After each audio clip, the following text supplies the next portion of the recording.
Welcome in, ladies and gentlemen, to this Wednesday edition of All Access AM. I'm Billy Embody. Thanks for joining us.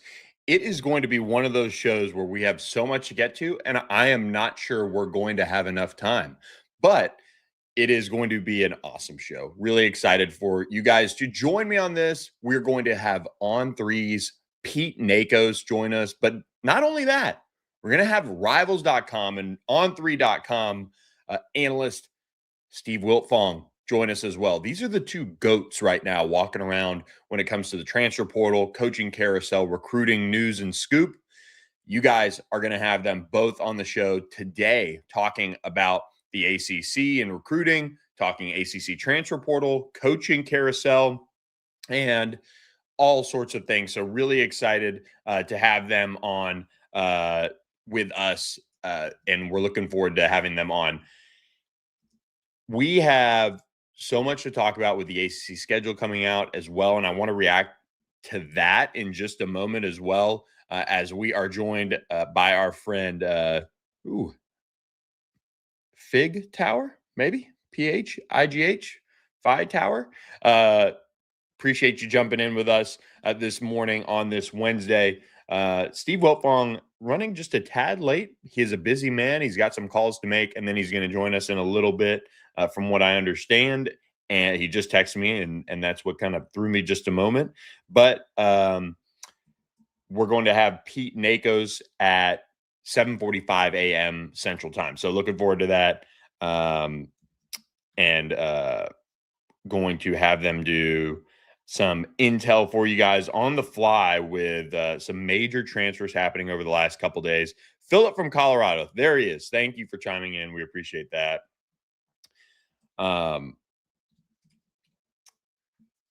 Let's get into the ACC schedule release. But before we do, we are presented by on Wednesdays our friends at OPW Solutions. OPW Solutions, they are your best-in-class commercial services company that work with reliability, integrity, and care. They're fully insured. They're bonded as well. They work in North Texas, Oklahoma, Arkansas. I just saw they opened a new warehouse to help better serve the Norman community, which is going to need all sorts of commercial landscape work after the college football playoff home game they're hosting this weekend. So whether it be your commercial landscaping, your power washing, your snow and ice control, your fence repair, Christmas lights, parking lot services, and more, OPW Solutions can help you manage all of that. So make sure you reach out to them today to get your 2026 started off on the right path with 214-444-2305. A call right there will save you so much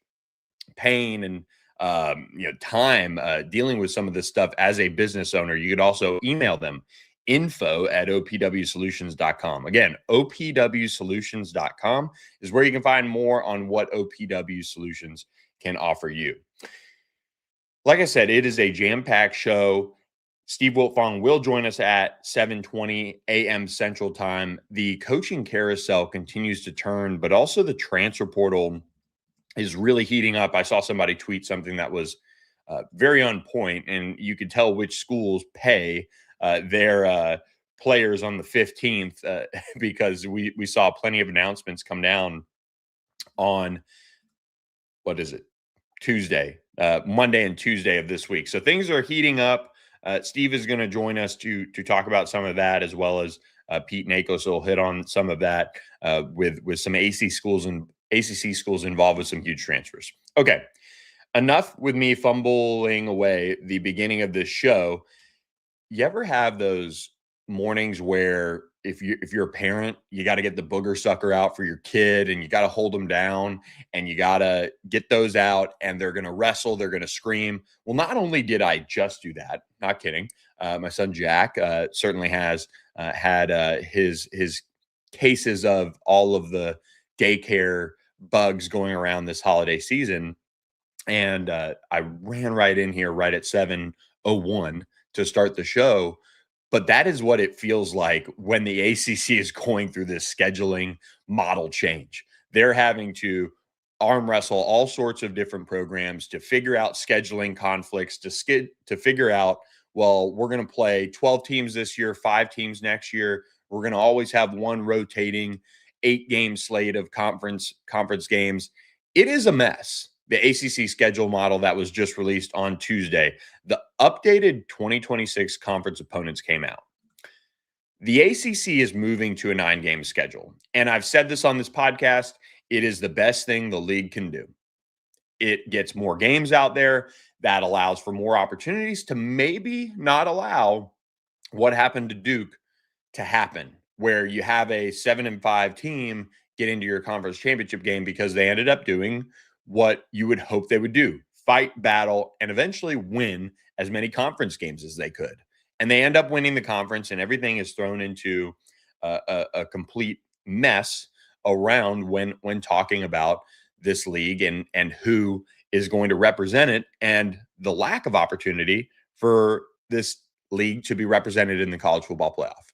So the league needed to move to 9 games.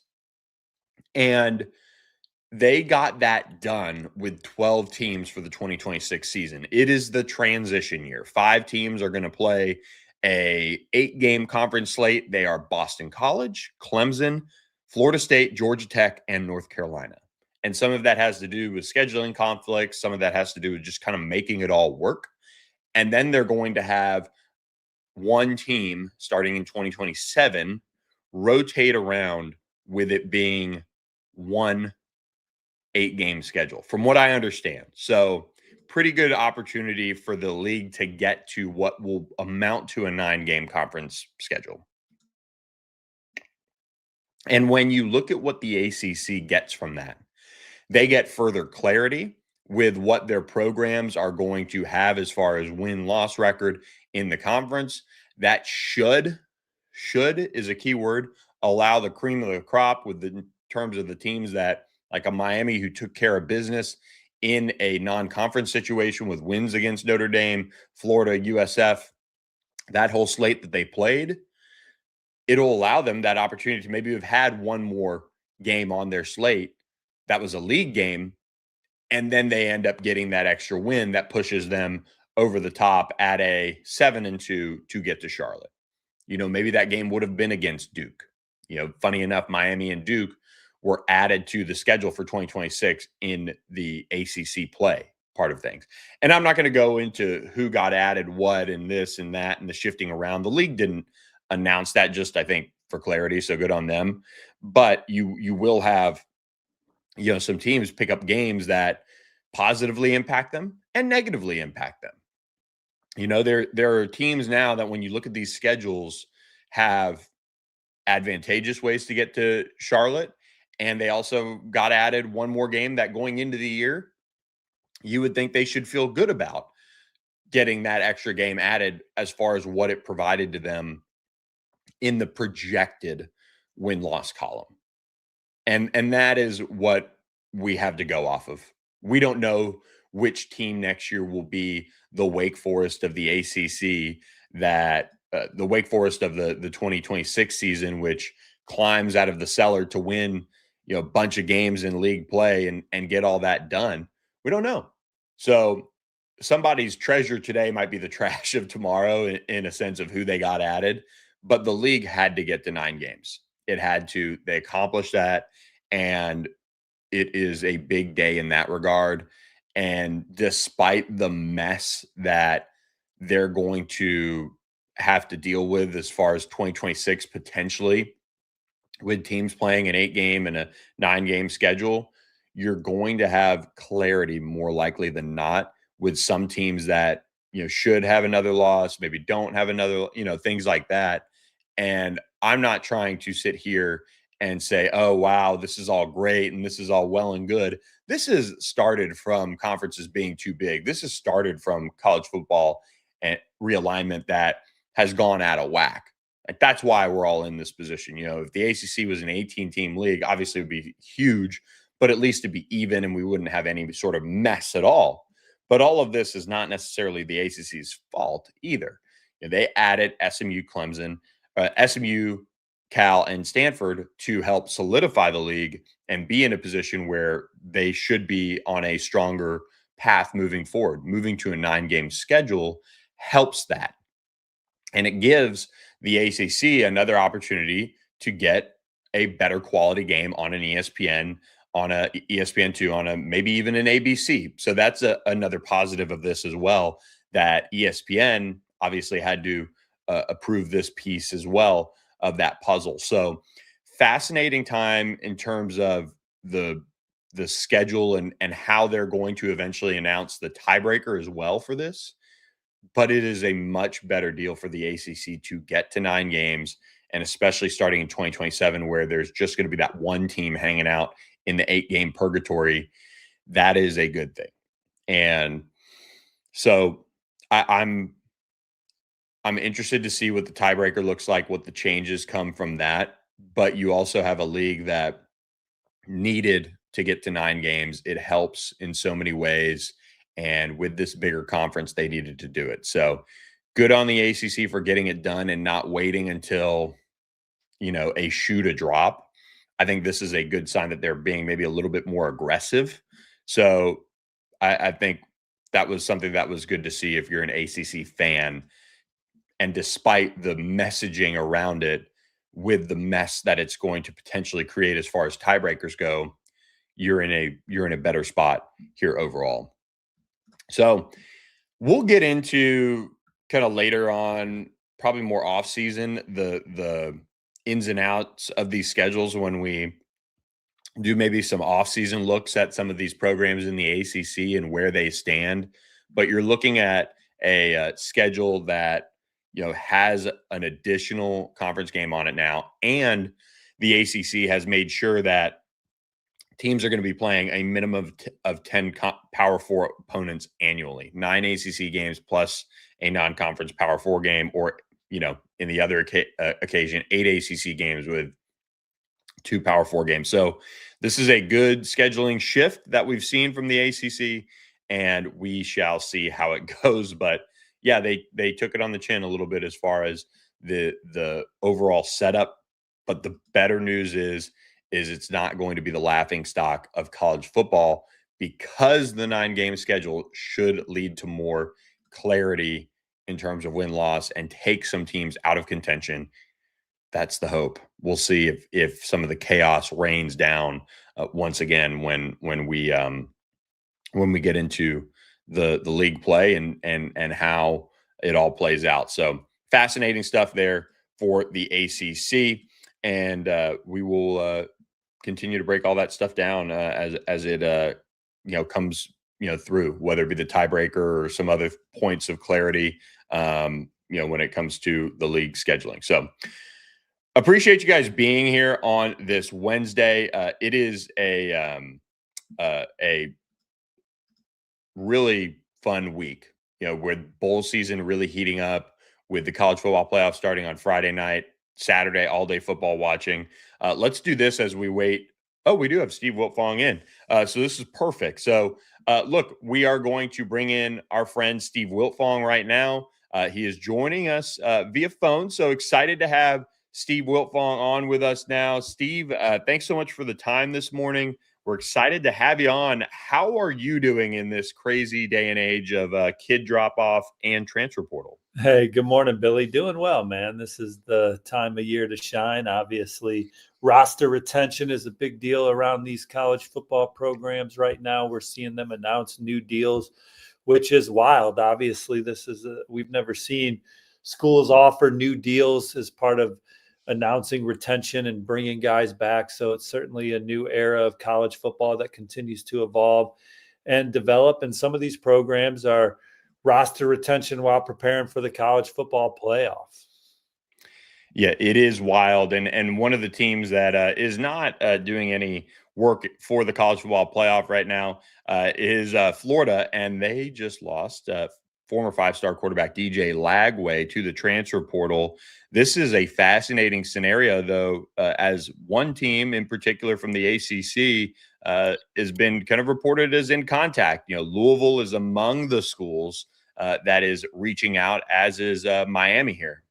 Well, DJ Lagway, just kind of talking to his representation during the coaching change, Coach Brahm was someone that I think that they would have been very excited about getting the job at Florida because of his offensive acumen and how he's been able to develop quarterbacks that have come to him through the transfer portal, his innovative offensive mind. And so easy to see why Louisville is a program of interest for DJ Lagway right now. And when you look at a program like Miami and what Miami is looking to do in the portal, what is your sense going into the transfer portal world where they're trying to find the quarterback of their future with Carson Beck on the way out as well?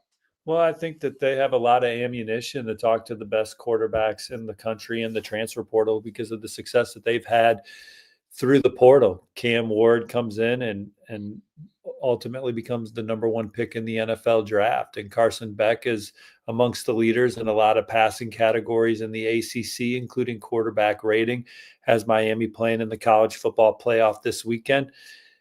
Miami is a place where they invest in that position. And so there's a lot to like if you're a high profile transfer portal quarterback. And I think the Miami roster holistically has gotten more talented every year of the Mario Cristobal era. So whoever takes the captain's chair next year has a chance to be out there with one of Miami's more talented rosters.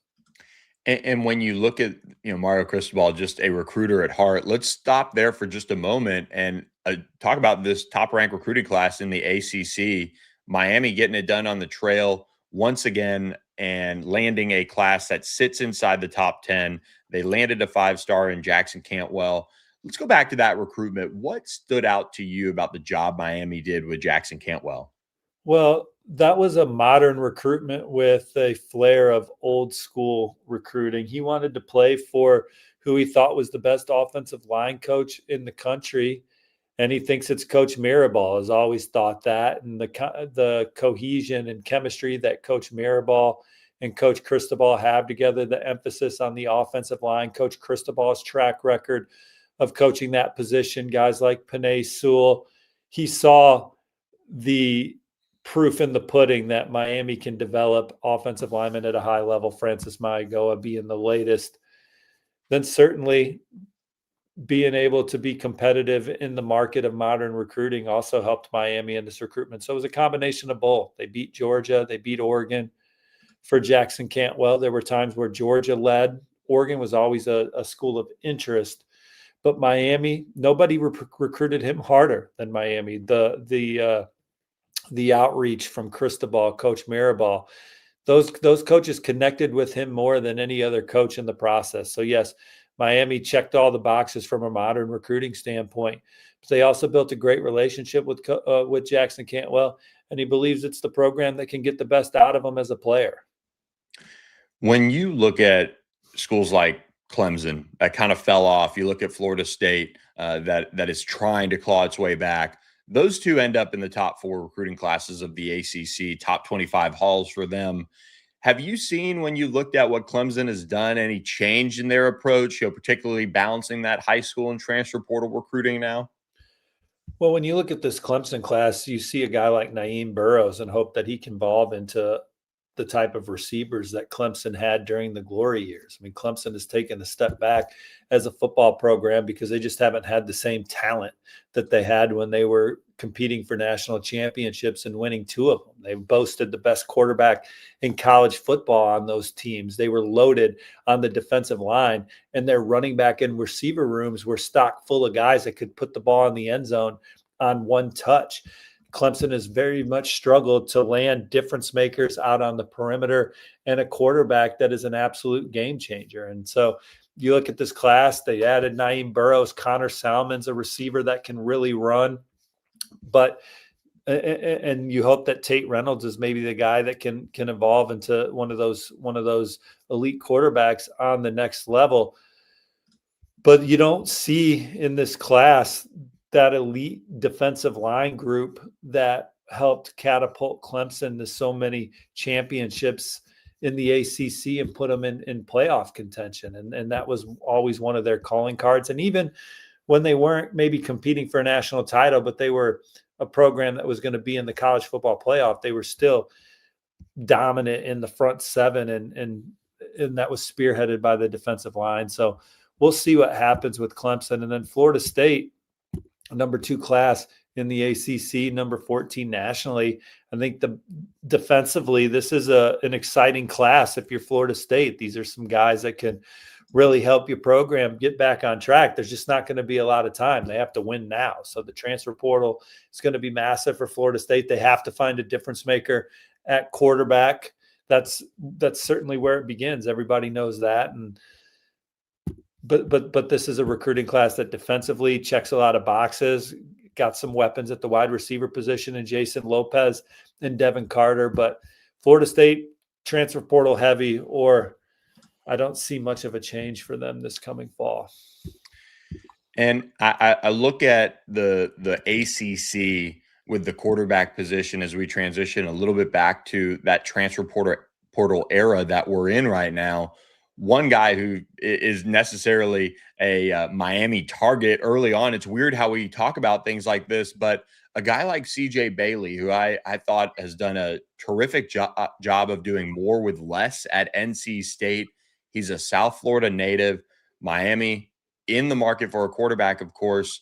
Is there any buzz building around the retention of CJ Bailey, or, Miami or other programs looking into him?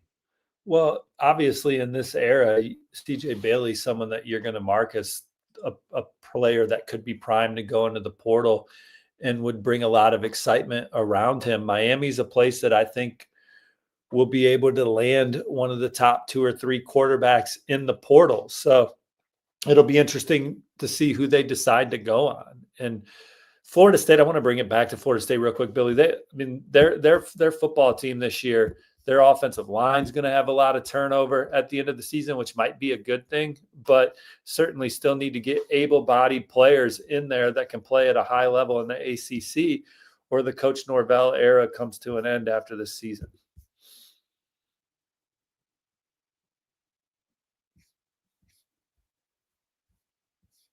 Did I lose you, Billy?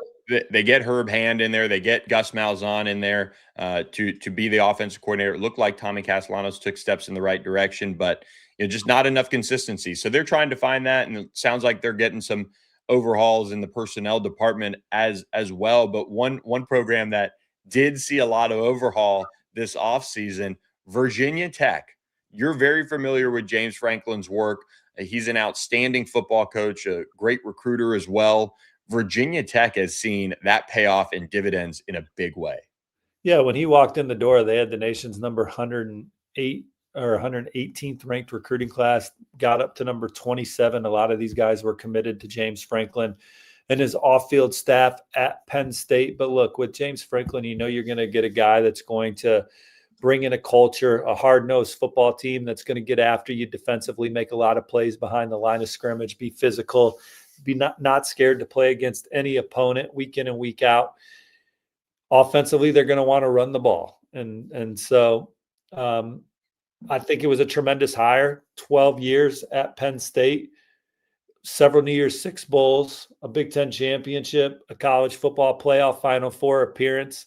Those New Year's Six Bowls in today's era, that would equate to college football playoff appearances. I think Penn State would have been a regular in the college football playoff under the current landscape under Coach Franklin. And he's brought a lot of excitement to Virginia Tech, and I think he's got a chip on his shoulder. I think he's reinvigorated. He's excited to be in Blacksburg and ready to show Penn State and the brass there that they made a mistake letting him go midway through his 12th season at Penn State with all the success they had. And he was able to quickly show that the relationships that he has on the recruiting trail translated. Those were guys that had a connection with James Franklin. It's not like Brian Kelly at LSU where the recruits don't know you, or at Notre Dame. And so you take a new job, they follow.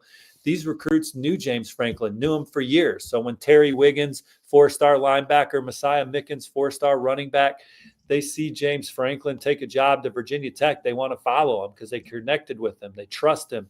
They know his resume, what he's been able to do, the players he's developed in every position room. Quarterback Troy Hune, he was waiting on where James Franklin landed, 4-star quarterback from California. He lands at Virginia Tech, quickly sets up a visit, ends up in the fold for the Hokies. So he's a player's coach, looks out for his players. demands a lot from them on the football field. And it's been a long time since Virginia Tech's been relevant, but they're going to head into the season looking to have a quick turnaround. It'll be exciting to see what they do in the transfer portal, and it won't be long before they're one of the class teams in the ACC. You hear a lot about investment and spending these days. Virginia Tech getting into the mix right away for another highly touted quarterback, a top 100 prospect in Peter Bork. You had a report on On3 and Rivals.com. Make sure you guys pick up a subscription for just $1 to see what Steve Wiltfong and others are reporting out there. But Peter Bork is an interesting name that has been committed to Michigan. He's a well-known name nationally. Is there any little tidbits you can share to get the people going out there about how Virginia Tech is doing recruiting him?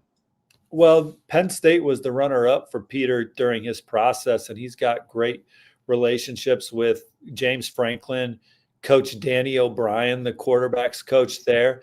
And with the uncertainty around the Michigan program right now, it has opened the door, sort of given Peter a hall pass to look around and see what else is out there. Matt Campbell and the new Penn State staff has also extended a scholarship, and they have a quarterback track record on the next level. But James Franklin, what he's done holistically, Peter and his family are very aware and know that coaching staff well. And that offer from Virginia Tech, I think, will be an interesting one to monitor moving forward. When you look at the ACC, are there any schools in particular that really caught your eye this recruiting cycle? Obviously, the finish from Virginia Tech was outstanding, and what they were able to put together with James Franklin. But this is a league that needs to level up a little bit on the recruiting trail. You're seeing the investment from Virginia Tech. Clemson's always among the top. Miami, we know, other programs. But are there any in particular that maybe caught your eye? Well, SMU had a top 25 recruiting class, heavy around the point of attack on both sides of the football. I think that's a class that will obviously keep them in contention for the ACC for a long time. In North Carolina, 40 high school players put pen to paper in favor of the Tar Heels. And as they look to rebuild this program in Chapel Hill under Hall of Fame coach Bill Belichick, I think that they are taking the long game approach, and they're invested in building this program right, grassroots through the prep levels, and supplementing their roster through the transfer portal. That's the recipe to win at a high level. Good high school foundational recruiting, and then use the transfer portal to upgrade a position room or add a difference maker. 40 high school players signed with North Carolina in the 2026 class, a class that finished number 18 nationally.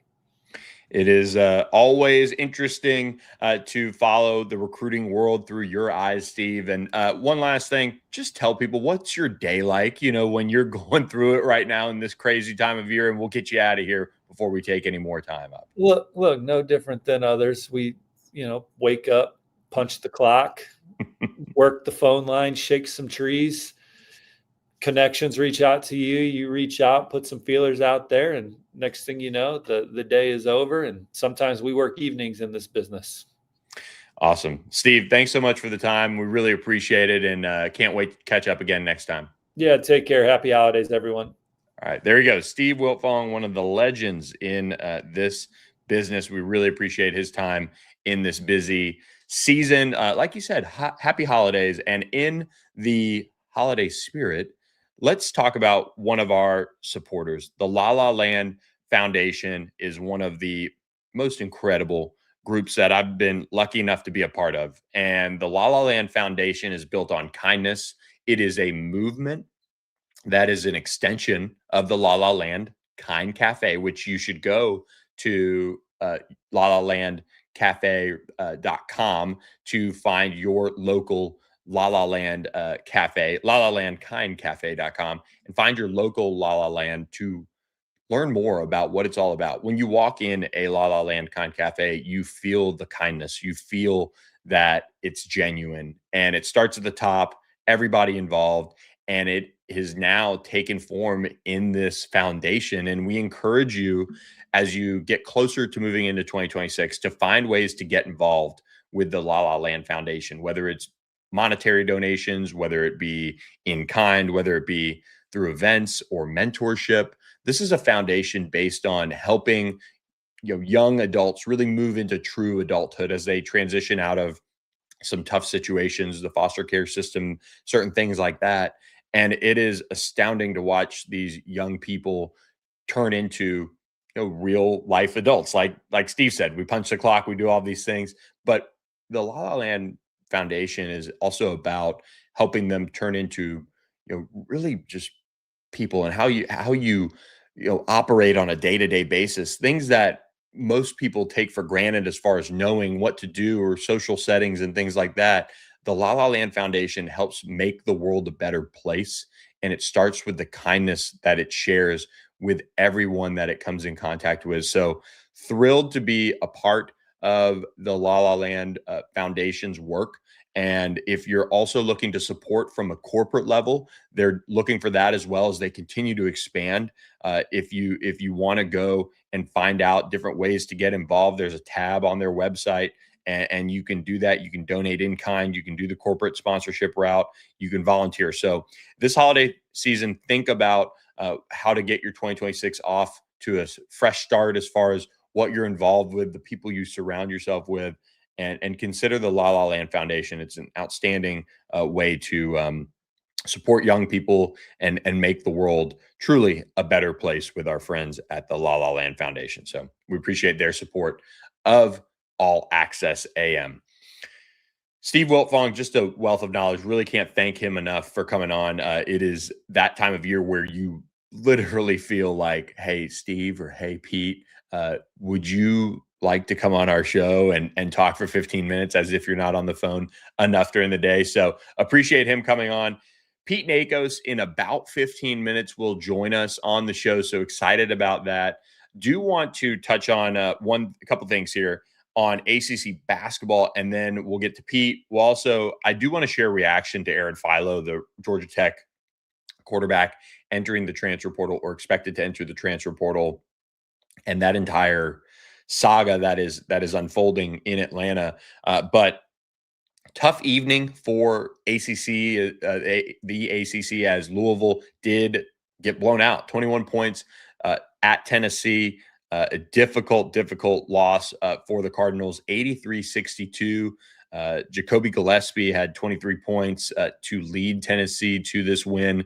A difficult night for Louisville. Ryan Conwell was able to add 22, but for the most part, this was all Tennessee. It was just a game that Tennessee was able to build a lead at halftime, and then from there they pulled away and just dominated the second half, especially offensively. 49 second half points, just outstanding work from the Volunteers. But it leaves Louisville now 9-2. They're 0-2 away from Louisville as well, so something to monitor there. Obviously, they played a good schedule and things like that, but a difficult loss for the Cardinals. And then Clemson did get a win in good news for the ACC against the SEC.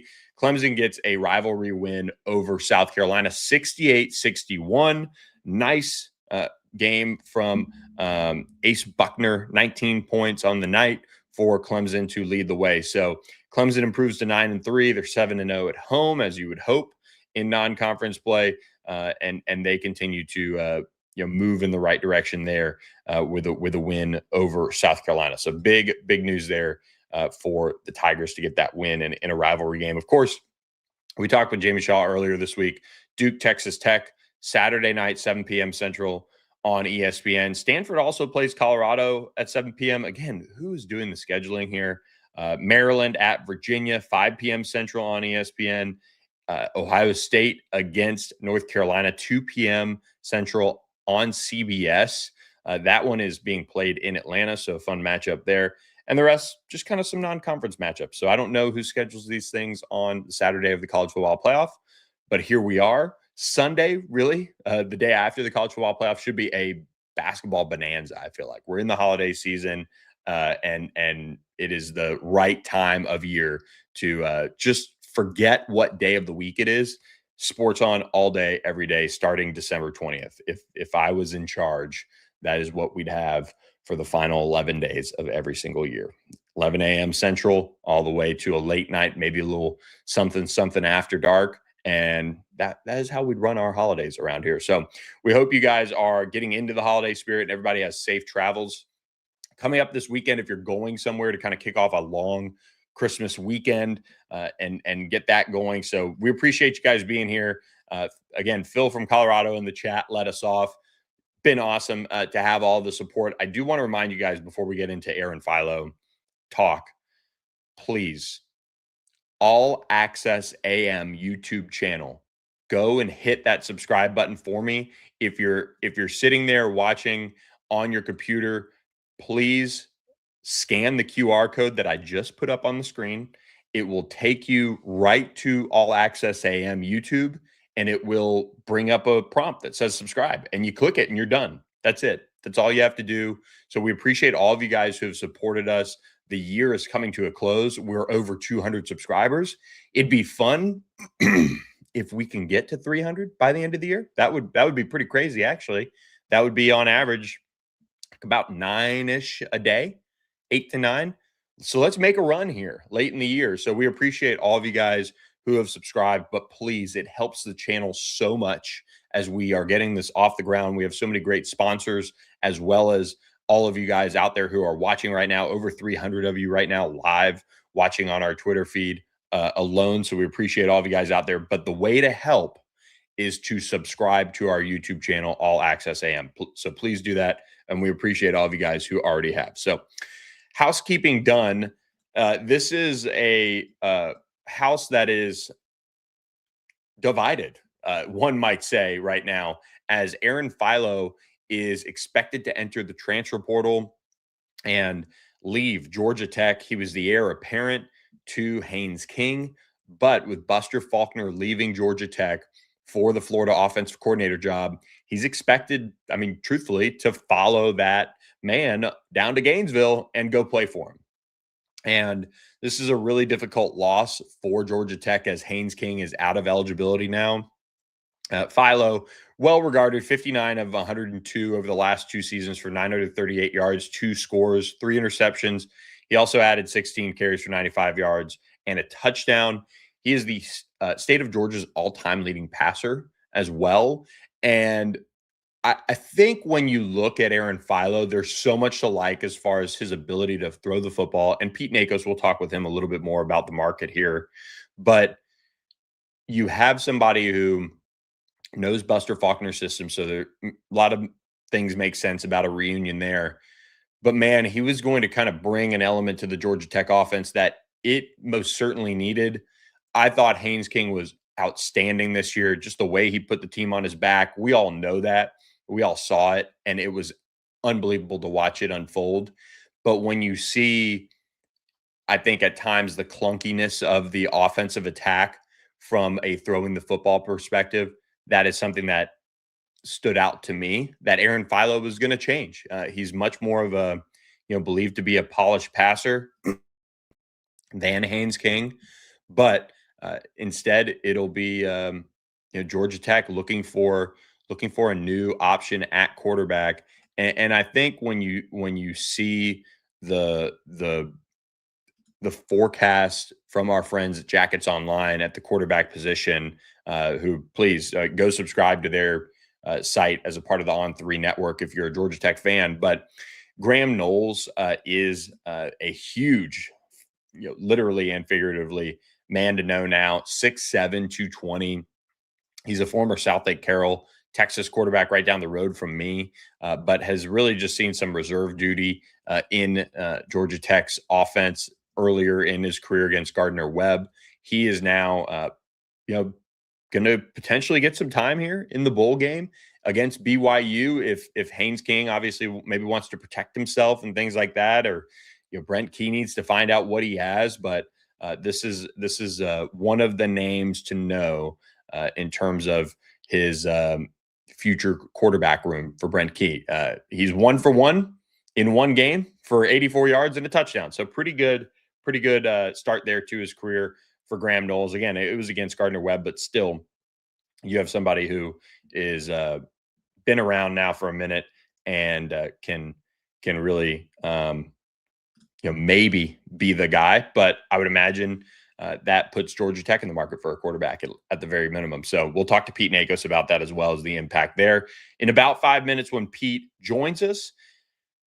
My last thought on Aaron Philo entering the transfer portal, leaving Georgia Tech. He did the right thing by staying and continuing to learn under Haynes King this year and stay in that Buster Faulkner system and show his loyalty. He got rewarded for it, financially. There's no question about that.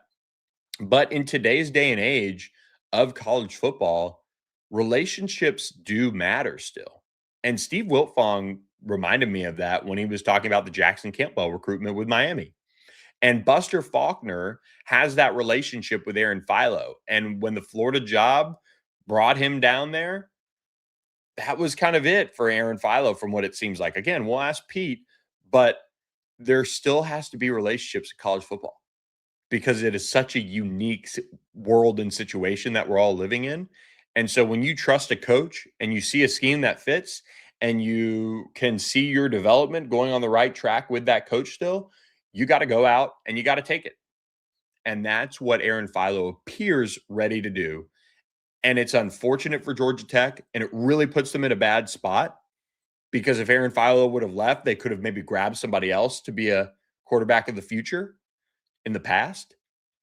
But instead, now they have to go out and hunt for their own quarterback. At the same time, he could go down to the SEC and not be that guy. So we'll see how it goes for Aaron Philo, and we'll see if his decision ends up being the right one. But a really tough loss for Georgia Tech there as Aaron Philo leaves for the transfer portal. Before we get Pete Nakos on, do want to remind you guys that Doyle Glass is the perfect holiday stocking stuffer, last minute purchase for one of your favorite relatives or friends, or coworkers who's maybe a history buff or whatnot. Doyle Glass is an award-winning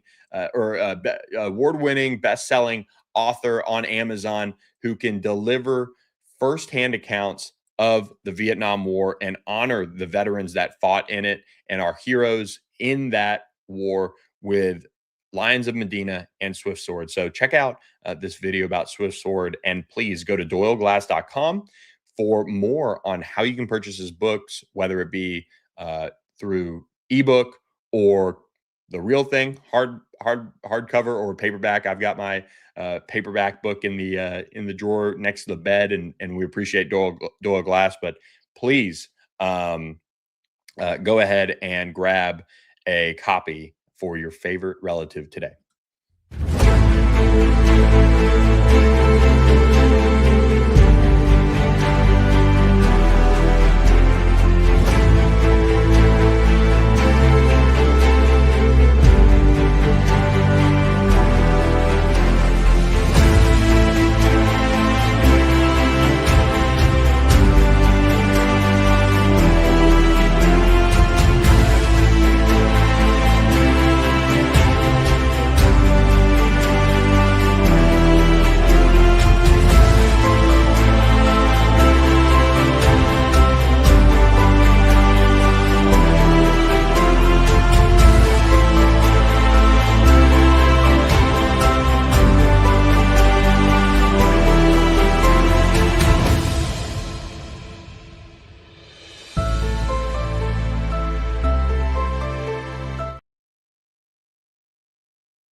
That's right. Doyle Glass can help you guys finish up your Christmas shopping in the best way there. So appreciate his support of All Access AM as well. Make sure you grab his book today or books and get ready for his World War II one that is coming out later on late 2026, I believe. So we're going to be joined by Pete Nakos in just a moment here to close out the show. Really appreciate you guys being here. Please subscribe to the channel.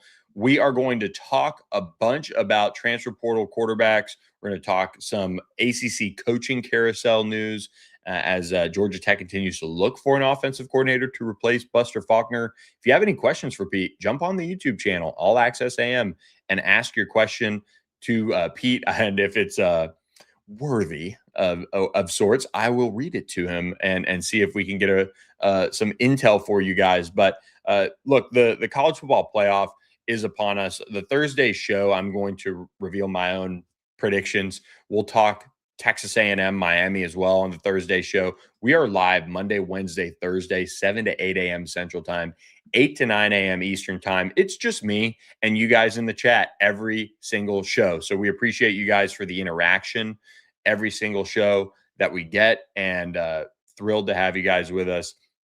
I do want to say this. This is a absolute opportunity for Miami to show that they have turned that corner. They showed that they can finish in November. They started off with a loss against SMU, and they turned around and they won out, and they won out in convincing fashion. And that earned their way into the college football playoff. But don't let future committees, if that's the world that we're going to be in, continue to have this kind of, oh, well, Miami, can they actually do it? Or are they gonna Miami? You know, kind of like Texas A&M battled most of this year. When is Texas A&M's bottom gonna fall off or fall out? And that didn't happen. They, in a sense, they were able to survive South Carolina, and then they lost to Texas, spoiling a perfect season, but they're still able to get to the college football playoff instead of finishing up 8-4, 7-5, like Texas A&M seems to do. Miami finished out the right way to get into the college football playoff. Ari Wasserman of On3 had a good column that you guys should read. Go to on3.com, pick up a subscription for just $1. And again, he said, Miami can't waste this opportunity. And I agree. And we'll find out more about how they respond and things like that to the opportunity that they're given at 11 a.m. Central Time on Saturday in College Station. It is going to be absolutely crazy down there when it comes to the atmosphere that they're going to be playing in front of all of those 100,000+ Aggies getting ready for their first college football playoff appearance this year. A couple of other news and notes on the transfer portal before Pete gets here, and we'll kind of fly through some of these. But Florida State tight end Randy Pittman entered the transfer portal, and he is somebody who just transferred in to the Florida State program, starting his career at UCF. He played in 25 games for the Knights with 11 starts, but it didn't really come together in Tallahassee. He is out the door and moving on. But when you look at the transfer portal and kind of the world that everybody's living in, I thought this is kind of Miami adjacent relevant, but Mike Elko was asked about the transfer portal timeline, and he said, this is the best we can get. You know, this is the best it could be. So maybe we'll ask Pete about that as well, as far as the windows that they have and the setup that it is currently in place. It's, quote, it's the best we can get. Everybody will continue to point out all the fallacies within the system, but there's not really a solution. So that was an interesting take from Mike Elko on the transfer portal world that we live in, and what the process is to get into the portal, and then the recruiting aspect of it. I thought that was an interesting take. I still think you should treat it as a world where you have your season, it gets done, you finish up with high school recruiting. And here's the kicker of my transfer portal theory and take on all of it, is when you have a world that has, you know, free agency in a sense, you don't place it in still the middle of the draft, right? Like you have a world where you usually have that separation of, you know, kind of draft and free agency and things like that. With the transfer portal, this is a world where teams can address their needs, and in the past been able to address their needs twice after seeing what they have in spring ball. I think players should be able to stay where they're at for a spring semester, finish out the academic calendar the right way if they really are student athletes, and let's go through spring ball. Coaches can get a better idea of what they have, what they need, and the fit for all these players in their development. And then they can portal around the summer and then sign their new deals in late May, early June, arrive with their next program, and you consider those truly free agent pickups. 15 spring practices. I mean, let's move those. Let's figure out a change for that. I think with the day and age of the calendar expanding for college football, when it comes to the um, with the college football playoff running as late as it does, we got to maybe be cognizant of that too. Unless we want to shrink it back or move it up a week to week 0, then that's where the calendar needs some fine tuning and tweaking on that respect. And maybe I can still like or change to liking the January portal window, but I still think quote unquote free agency should come after what after what you've experienced with a new staff, after what you've experienced as far as your players and how they responded in the offseason. Did they develop? Did they make a charge into leading the way for a position?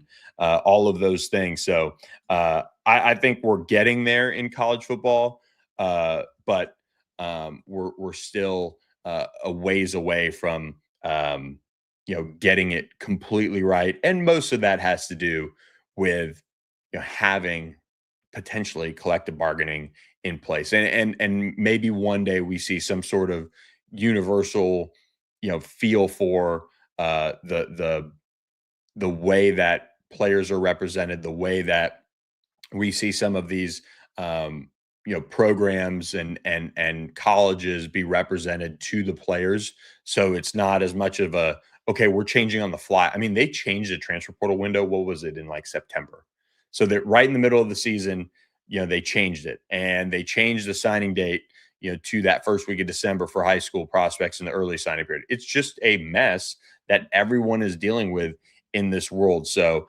we're really interested to see how it all plays out. But one man who is all over it when it comes to the transfer portal and everything with the coaching carousel is Pete Nakos. Pete, thanks so much for the time this morning. Really appreciate it, buddy. What's up, man? Yeah, how are you this morning? Everything in your world just calm, cool? It's that crazy time of year for you. Yeah, super chill morning. When you look at a guy like DJ Lagway hopping in the portal, what's your initial reaction when a former 5-star comes on the market like that? Yeah, things are interesting with DJ Lagway. Things didn't end at Florida the way he and his family envisioned it ending. He met John Summerall last week. I think that there was kind of an agreement that, DJ wasn't going to be guaranteed the starting job. If he wanted to return, he was going to have to, compete for that. I don't know if I have any, really massive reaction to it other than that. I think I kind of stopped going in the last 10 days. Shocking news of this portal cycle. The more interesting thing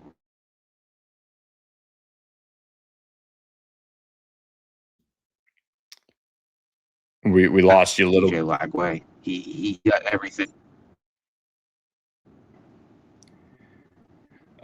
With somebody like DJ Lagway, the fit potentially there in Louisville that he could have.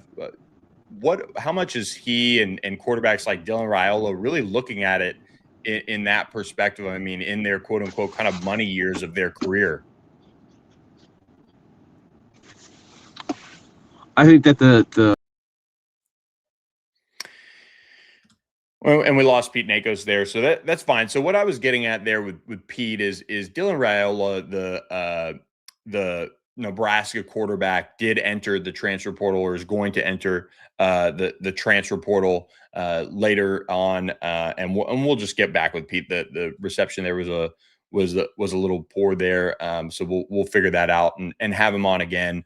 But when we're looking at these quarterbacks, so many of them have been these highly touted, highly recruited guys. And DJ Lagway and Dylan Raiola are two of those prime examples this cycle for the transfer portal world. You have those two guys that DJ did a ton out of Willis High School in Texas, just becoming this superstar. Dylan Raiola was kind of a prodigy. And truthfully, just watching that unfold I didn't have a great feeling about how his college career was going to go.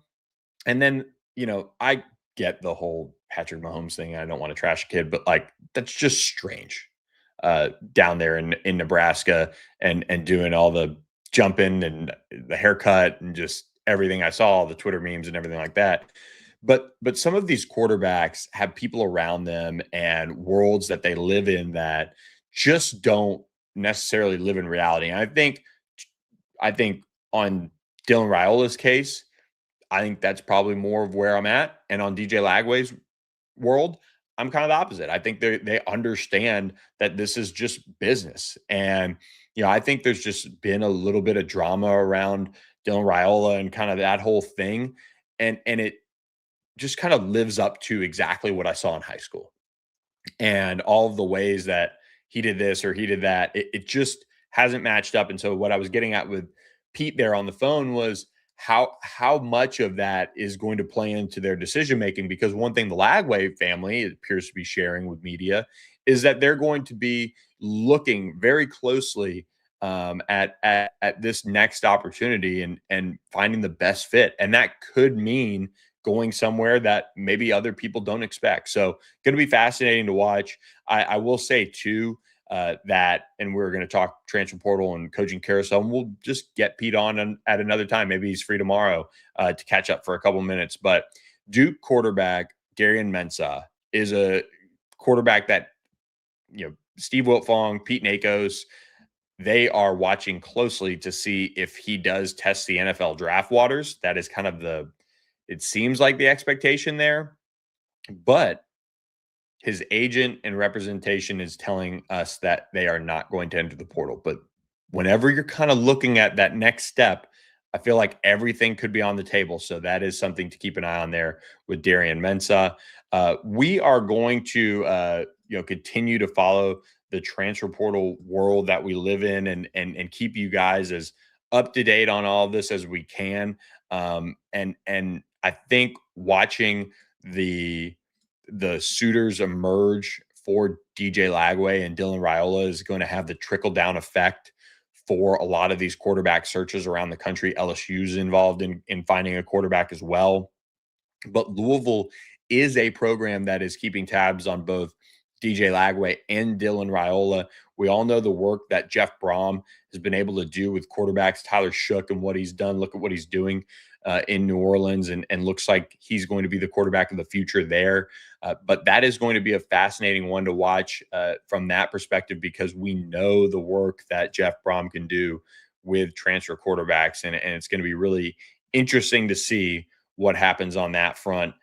So we will keep an eye on it there. And Pete Nakos, of course, will get back on the show. He's been on the show before, and we'll certainly have him on again. So looking forward to that when we do get Steve and Pete on again. But the quarterback market, I think, is going to be out of control for colleges that need quarterbacks. So if you are in the world of a Duke, if you're in the world of a SMU with Kevin Jennings coming back, if you're in the world of CJ Bailey for NC State, it's imperative that you lock those guys in, because otherwise you're going to have to go out and you're going to have to get a new quarterback, and it's going to cost you just an exorbitant amount of money in the transfer portal to go get. So it is a really difficult time to be in the market for a quarterback, but there are options. Drew Mestemaker out of North Texas is in the portal, or expected to be in the portal. Certainly a robust market is emerging on the transfer portal front for the quarterback position on various levels, whether it be highly touted guys who are still young, or whether it be veterans and proven commodities that teams can go after. So we'll talk about that more with Pete next time we have him on. We'll talk about the coaching carousel and get back to the Georgia Tech offensive coordinator search and the North Carolina offensive coordinator search as well. We'll do that whenever we can get Pete back. Hopefully it'll be on Thursday, but if not, he's a busy man, and we'll reconnect with him at a later date. So look, we really appreciate you guys sticking with us on that's a great question from 310 in UK. Has Pitt secured their freshman phenom quarterback? That is a good question. They absolutely need Mason Heinchel back into the fold. Let's see. Let's do a little Twitter search as we close out the show. Do want to thank all of you guys for being in the chat. That right there is what gets me going on my days when I had a beer league hockey game that ended at 11:50 p.m. last night. Get up and get going with you guys 7 to 8 a.m. Central Time. But no, it seems like I would be surprised if Pitt, wasn't able to retain Mason Heinchel. They've got their offensive coordinator in the right situation, Cade Bell, with him, but you never know. It is just and Pat Narduzzi, he did say he's confident Mason Heinchel would play in the Military Bowl versus East Carolina, which is a good sign. So that is the Twitter poll of searching that I was able to do there on the Mason Heinchel front. But it is imperative that they get him locked down. You've got to do that in today's day and age. As long as you have the right guy. If you don't feel like you have the right guy, you can go out and maybe grab a couple guys to battle and see what the chips and see what the cards reveal on that front. But really appreciate you guys being in the chat, being subscribed to the channel. Again, about 55% of you aren't subscribed to the channel that watch this stuff. So please go to All Access AM on YouTube and subscribe. Let's get to 300 by 2026. Let's set a big goal. Let's make a push, and let's do it, guys. This is going to be a fun finish to the year with the college football playoff, Texas A&M, Miami. Fingers crossed that Miami keeps it going so we can talk about the Hurricanes more and more on the ACC front in the college football playoff. But thank you to our sponsors, OPW Solutions, La La Land Foundation, and Doyle Glass for the Wednesday show. We appreciate you guys for being there with us. Over 500, nearly 600. I might as well stay live, but I'm just kidding. I've got some things to do on today, but almost 600 of you live with us this morning. So really appreciate all the support and hope you guys have a great weekend. But we will be back Thursday morning, 7 to 8 a.m. Central, 8 to 9 a.m. Eastern, live on All Access AM YouTube. Thanks for listening, everyone. I'm Billy Embody. Catch you then.